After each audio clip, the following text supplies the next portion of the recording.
warahmatullahi wabarakatuh. Tonton Rupat Viral, subscribe, like, share, and comment. Assalamualaikum warahmatullahi wabarakatuh. Tangkap ikan. Saya ni sebenarnya bukan pandai pantun, cuma dituakan. Nah, ini cik, saya tak salah kayak ni tadi. Kita lah bunga harum, bunga di taman, ya. Bunganya tumbuh berdampingan. Kita duduk berdua lama tak berjabat tangan. Ngapa pula gerangan? Salam lu. Ini dia pula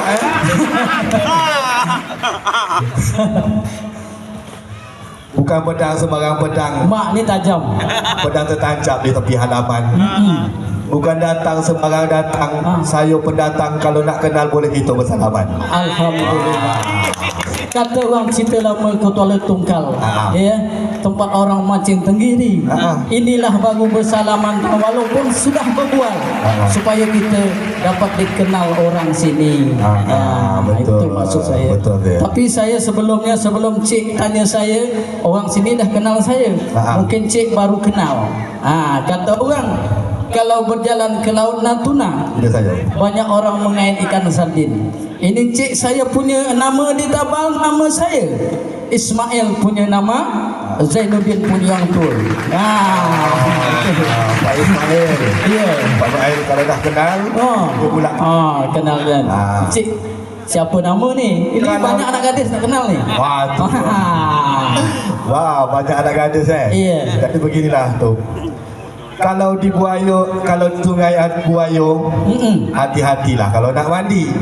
Izinkanlah diri saya. Saya bernama Syahrul Afandi. Anak daripada bapa almarhum Jalaluddin Rojali. Mak saya pula bernama Cik Asli. Kata orang saya ni anak Melayu asli. Mak saya asalnya dari Rupat sini. Gitu. Saya ni baru punya satu orang isteri. Nak tambah lagi? Tak boleh tambah lagi. Itu pun dia memang cantik sekali. Sengaja saya tak bawa kemari. Takut atuk jatuh hati. Tapi tak itu tuan. Ya saya tahu. Selat Bengkalis banyak orang menjaring ikan tenggiri. Ya. Menjaring ikan tenggiri di laut Tanjung Leban. Kalau isteri tuan bawa sini, saya takkan ambil karena saya dah tua lagi pun beruban. Alhamdulillah. Itu dia tuan. Ya. Baik tu, tadi baik ya. kita jelaskan sedikit tadi punya permintaan masalah ini. Kalau bicara tentang rupat, bak kata orang tua-tua dulu mengatakan, tinggi-tinggi si pokok ceremai, tumbuh dekat di simpang 4. Kerana saya ni orang Dumai, apa tidak tahu masalah rupat. Jadi kalau bicara masalah rupat, berapa jumlah desa apa ni, saya tak faham. Itu maklum. Tapi tak gitu juga Cik Zul. Pergam lautnya banyak batang perpat. Banyak kata orang dihinggap burung rawa. Ya, saya ni bukan asli Rupat, cuma saya banyak gaya dan bergaya.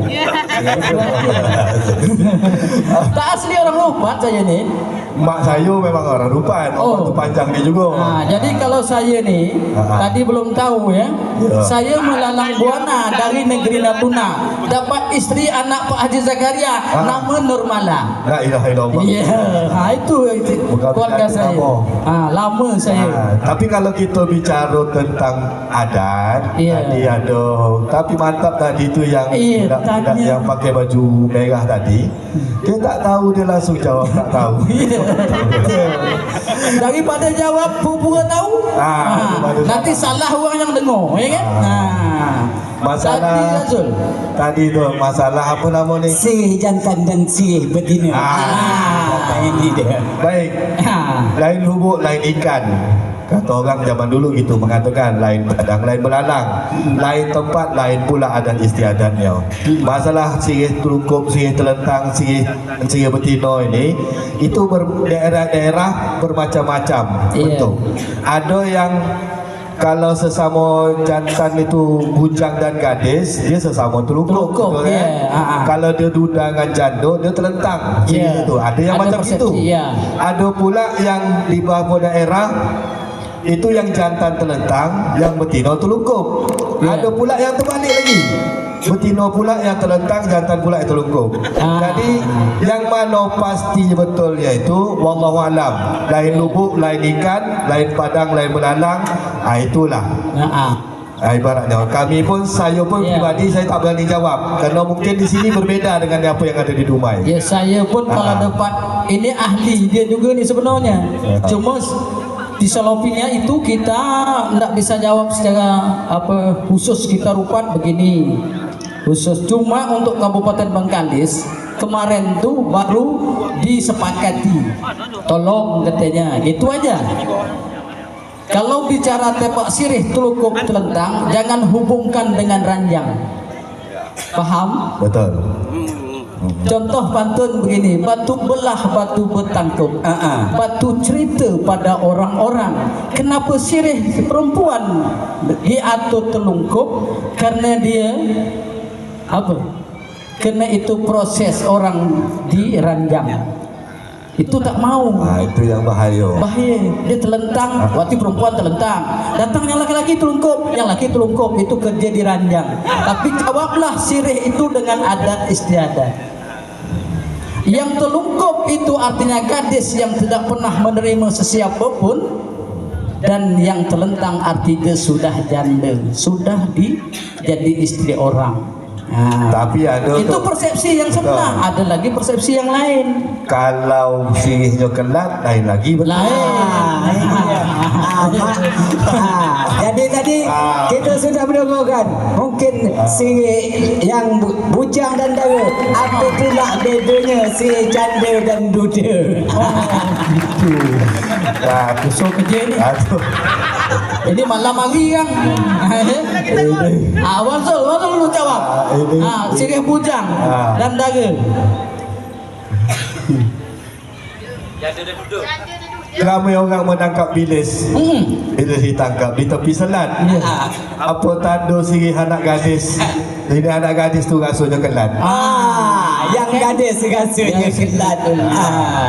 Kalau begitu begini pula Wasul. Di sini orang menebang kayu kelat, ya, dibuat alas jambatan. Nah, saya nak tanya, tadi anak gadis sirihnya kelat, bagaimana pula orang bujang tinting dia sebagai yang jantan?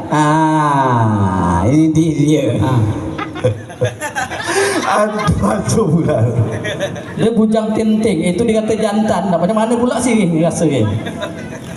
Dia datang ada yang satu lumbu, satu datang ya lah.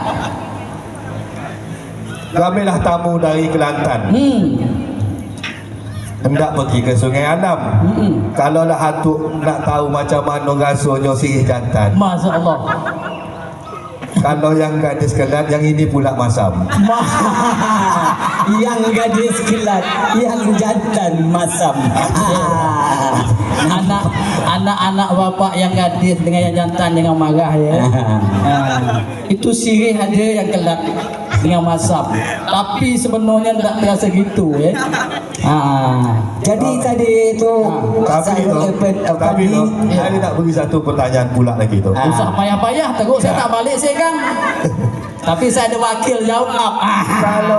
Kalau lah untuk pergi ke Sungai Alam, sehingga sekejap ke Lubuk Budo. Kalau lah yang jantan tadi rasanya masam, macam mana pula rasa sirih jandu? Sirih jandu. Kalau yang gadis rasanya kelat, apa pula rasanya sirih jandu? Kalau Bengkalis ada ni dasar Sungai Alam. Nah, ini pula tak salahnya di Pak Ning ada Kampung Lubuk Muda. Iya, betul. Kalau memang yang apa tadi duda tadi masam, yang bujang tadi masam, yang duda, ini manis, itulah tanda dia orang duda. Berarti berbagai macam rasa. Macam rasa. Orang duda ni macam rasa. Berarti atuk ni dah pernah rasa jandu ni. Belum lagi. Rasa sirih. Jadi selalu saya rasa. Jadi Pak Ismail dan Pak Sarul Afandi mungkin telah sama kita rasakan. Jadi ada yang masam, ada pula rasa yang kelat. Tadi pertanyaan berbagai kontestan, apa namanya si genggam di dalam adat. Kami minta jelaskan sedikit di sini. Kalau saya jawab begini, saya tinggal di Kelurahan Pergam. Itulah nama kota negeri. Kalau nak tahu sirih genggam, itu nak nyemput Tuan Puteri. Oh, nak nyemput Tuan Puteri. Itu dari Pak Ismail. Kalau dari Dia Pak tak sebut sebetulnya adalah sirih Raja Sehari ya untuk jemput Tuan Puteri gitu. Tapi bagaimana pula Pak Izul? Sirih genggam orang Dumai? Sirih genggam ni betul kan tu yang disampaikan tadi tu. Kalau menurut saya kan. Betul. Kalau tuan ke laut pergi hendak mencari si ikan pari. Mak iya. Tanya Bang Syahrial. Betul. Ada tak pari? Laut pergi ada pari bang eh. Sebab saya pernah mancing depan laut Pergam tu. Dapat pari. Iya, mantap. Kalau memancing laut Pergam dapatlah mancing ikan pari kan. Memang betul katanya adik tu sirih genggam itu sebagai pengantin Raja Sehari. Kalau tak Raja Sehari dia tak pegang pengantin. Tak pegang. Itulah tanda dia pegang ke sirih genggam sebagai Raja Sehari nak jemput Tuan Puteri. Kalau tak jemput dia tak pegang. Tinggal kat rumah. Baiklah, itu Pak Sarul Afandi dan Pak Ismail. Kami minta tip-tipnya untuk adik-adik kami ni supaya kedepannya lebih mahir dalam pantun. Untuk itu kami mohon minta tip-tip apa-apa saja yang perlu dipersiapkan oleh adik-adik kami ni. Kami persilakan. Baik, bukan bermaksud untuk menggurui atau merasa diri ini lebih hebat berpantun daripada orang yang duduk di sini. Paling tidak kami berbagi pengalaman sedikit daripada guru-guru kami dulu. Saya juga belajar pantun dengan guru-guru saya dulu. Pesannya cuma satu, bahwa pantun tu jangan dihafal. Itu aja. Pantun itu satu. Pantun jangan pernah dihafal. Kalau dihafal kaku. Jadi mengalir aja, banyak baca pembedahan kata sehingga apa yang kita pandang semua nanti bisa menjadi pantun. Saya rasa itu aja. Kerana pantun ini sejatinya sudah ada di dalam jati diri orang Melayu masing-masing. Tinggal lagi kita nak keluarkan aja paling tidak. Itu. Dah. Itu tip yang macam mana Pak? Saya tambah sikit, itu memang tip yang paling sakral, tak boleh dihafal. Walaupun pembenaran itu kita kuasai, tapi tak boleh kita hafal. Cuma kita harus tahu tujuan pantunnya. Lalu yang kedua, kalau saya ini pantun berbalas pantun, ya. Kita dengar pertama kan sampiran orang itu. Sampiran itu ada baris pertama dan baris kedua. Itu yang kita rumuskan. Setelah dia menjawab isi itu sudah kita jawab. Oh, ini mulainya dari baris kedua dengan isi yang kedua itu balas. Karena A atau I bunyinya. Apa yang pertanyaannya? Itu ya. Jangan kita menghafal pantun seluruhnya. Bingung itu. Kita dia jawab misalkan contoh nih pantun orang tua dulu nih ya.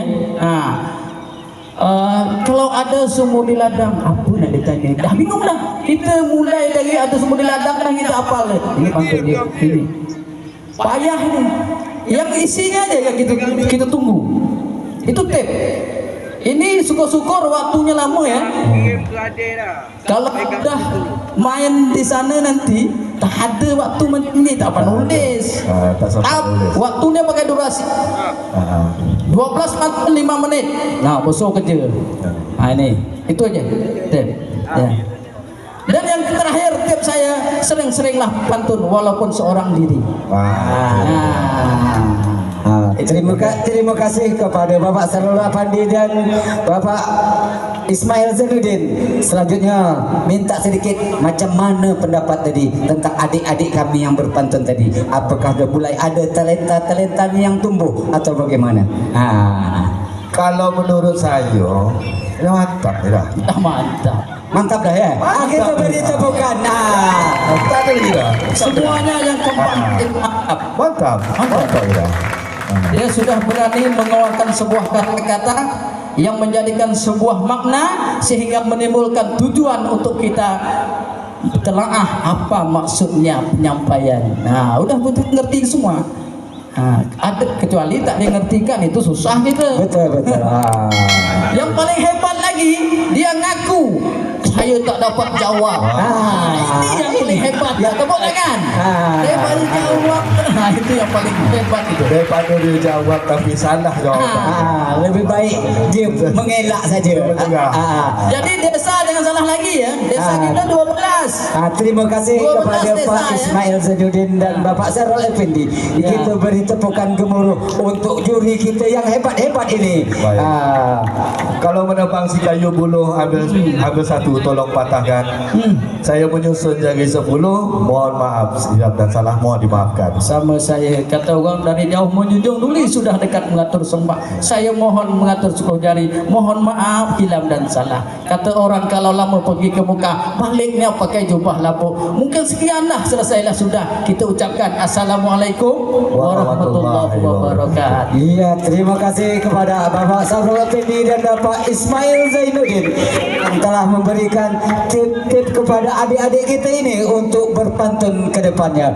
Kita beri sekali lagi tepukan yang gemuruh untuk kedua dewan juri kita yang hebat-hebat ini. Dan